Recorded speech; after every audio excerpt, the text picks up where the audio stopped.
आचार्य जी ने हमारा नाम विनम्र सागर काहे रख दिया, कुछ और रख देते, अरिहंत रख देते।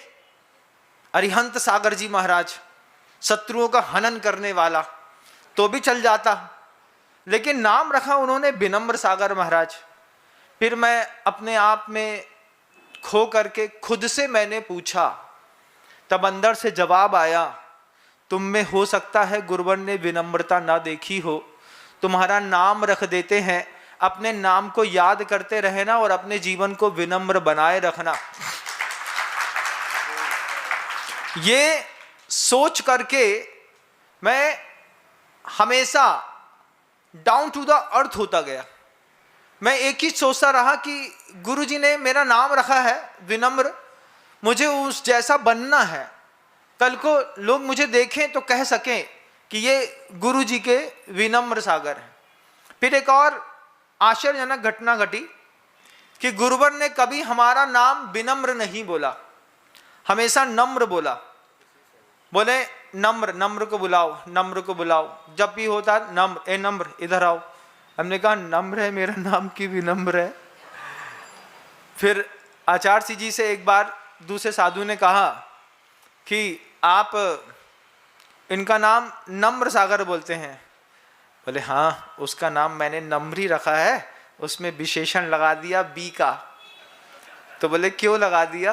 तो बोले विशेष रूपेण नम्र इति विनम्र।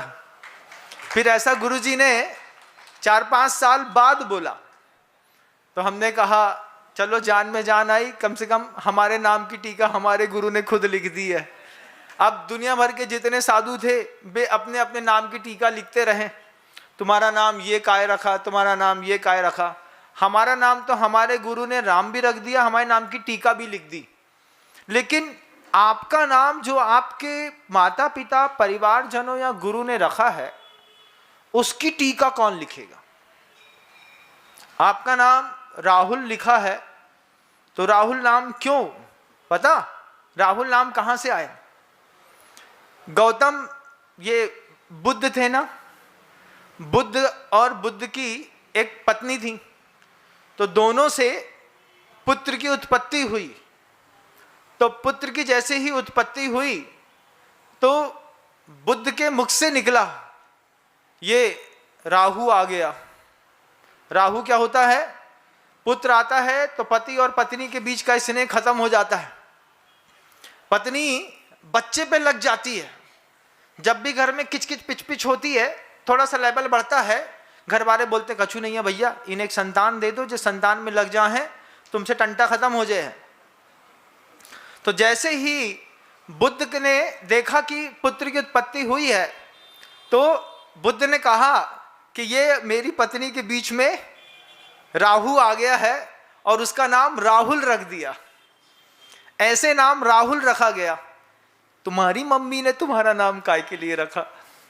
एक बार बताना। इसलिए नहीं कि तुम राहु बन के आए हो, इसलिए कि अगर तुमको दिखे कि किसी के ऊपर राहु की दशा है, उस पर राहुल छाएगा और छा करके उसकी राहु की दशा को किनारा कर देगा। ये सोच करके किसी का नाम राहुल धरा होगा, किसी का नाम अरिहंत धरा होगा, किसी का सिद्ध धरा होगा। आज अपराजित तो धन्य हुए, लेकिन आप आज भी पराजित हैं। आप अपने अपने नाम की कीमत देखिएगा और अपने अपने नाम का चिंतन। ये भी एक धर्म ध्यान है। 24 मिनट के लिए अपने बालपने की स्थिति को में घूमने की, जाने की कोशिश करिए। जब आप पैदा हुए होंगे तो आपकी माँ कैसी दिखती होगी, कैसे उसके कान में कपड़ा बांधा होगा, तुम्हारे लिए पुंथरिया सिली गई होगी, एक प्लास्टिक की पन्नी में तुमको लेटाया गया होगा, पिता तुमको मेरा बेटा करके खिलाते होंगे। उस फ्लैशबैक में जाइए और फ्लैशबैक में जाकर के एक बार सोचिए कि किसके हाथ में मैं रहा होऊंगा, कौन मुझे ज़्यादा प्यार करता होगा और किसने मेरा नाम रखा।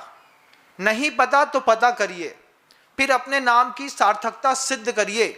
अपने नाम के, आपके नाम पे 3-4 शब्द तो होंगे, किसी के 3 होंगे, किसी के 4 होंगे। उन चारों शब्दों के एक एक शब्द का, अक्षर का अर्थ निकालिए और अर्थ निकाल करके अपने जीवन का भी अर्थ निकालिए। सिर्फ काम भोग के लिए, क्रोध कसाय के लिए, 4 संज्ञाओं के लिए, अशुभ लेशाओं के लिए, इंद्रिय के असंयम के लिए, ज्ञान के दुरुपयोग के लिए और मोह के लिए तुम इस दुनिया में नहीं आए। तुम भी अपराजित बनने के लिए आए थे। माँ ने कितना सोच करके नाम जिनेंद्र रखा होगा, किसी का नाम जितेंद्र रखा होगा, किसी का नाम जीतू रखा होगा। उसके पीछे माता पिता के जो शुभ भाव होंगे। आज समय है, शॉर्ट टाइम टर्म्स में ये बात कह दूं कि जितनी देर मिला उतना सौभाग्य मानिए, और सबसे बड़ी बात, अपने अपने नाम की सार्थकता सिद्ध करिए। नाम लिखो अपना नाम, मान लीजिए अनुपम शब्द है, आपका नाम अनुपम है, तो पहले ऊपर अनुपम लिखो, फिर नीचे एक अक्षर आ लिखो, फिर ना लिखो, फिर नू लिखो, फिर पा लिखो, फिर माँ लिखो। फिर साहित्य का कोश उठाओ, कोश उठा करके आ शब्द में सबसे अच्छा, आ अक्षर का सबसे अच्छा शब्द क्या बनता है उसको लिखो। नू में सबसे अच्छा शब्द क्या बनता है उसको लिखो। पा में सबसे अच्छा शब्द क्या बनता है उसको लिखो। माँ में सबसे ऊंची चीज क्या हो सकती है वो शब्द लिखो।